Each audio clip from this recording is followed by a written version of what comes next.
कि मेरे मन को भाया, मैं कुत्ता काट के खाया।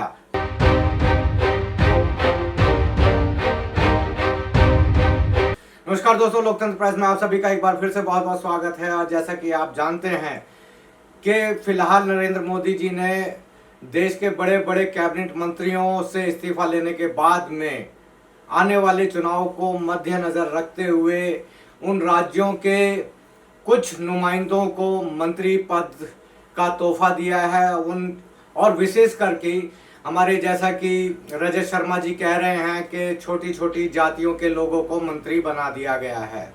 दरअसल देखने वाली बात यह है कि अब फिलहाल इस वक्त में नरेंद्र मोदी जी को क्या ज़रूरत पड़ी थी कि वो पूरी कैबिनेट को रीशफल करें, यानी उसे पूरी दोबारा से बनाएं।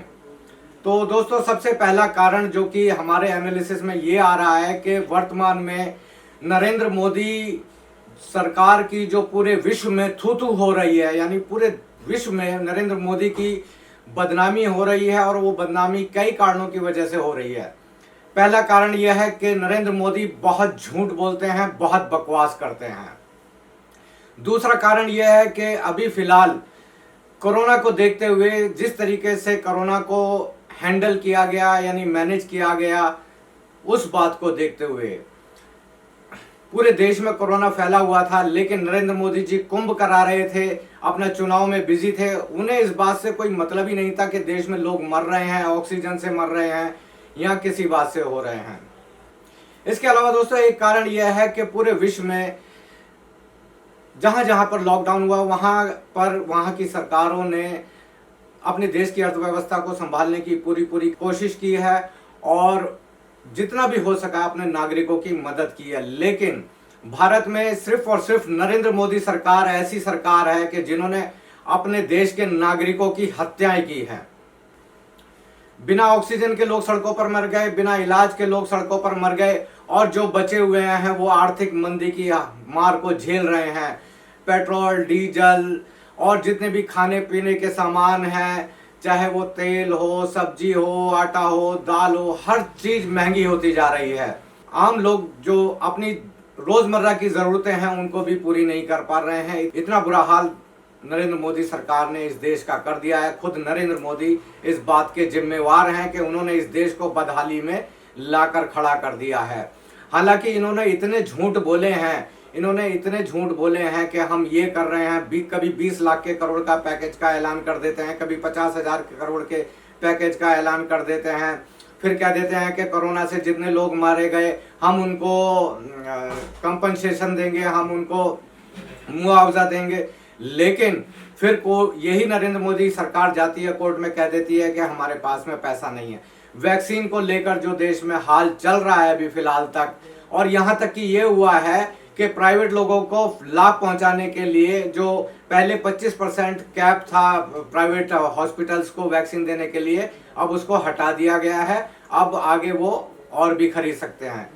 तो कुल मिलाकर देश की अर्थव्यवस्था को पूरे के पूरे गरत में डाल दिया, इन्होंने बर्बाद कर दिया है। अब हम दोबारा से आते हैं कि मोदी जी ने ये पूरे के पूरे मंत्रियों की जो पूरे कैबिनेट को रीशफल किया है वो किस लिए किया है। दरअसल मोदी जी इसके जरिए एक साइकोलॉजिकल गेम खेलना चाह रहे हैं, और वो साइकोलॉजिकल गेम ये है कि ये पूरे देश को, पूरी दुनिया को ये दिखाना चाह रहे हैं कि ये जितनी भी अफरा तफरी हुई है देश में, या देश में आर्थिक बदहाली है, या देश में जो बदइंतजामी हुई है, वो मेरी वजह से नहीं हुई है, बल्कि ये जो मंत्री थे इन लोगों से काम नहीं हुआ, इन्होंने देश को सही ढंग से संभाला नहीं, और ये अपने काम को सही ढंग से अंजाम नहीं दे सके। इस वजह से देश का ये हालत हो गया।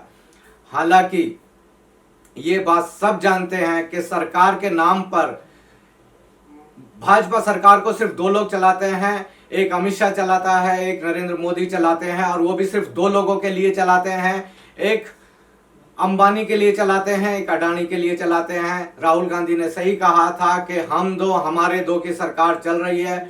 और जो भी मंत्रियों को बनाया गया या जो भी पहले लोग थे, ये वही करते थे जो इनको नरेंद्र मोदी कहते थे।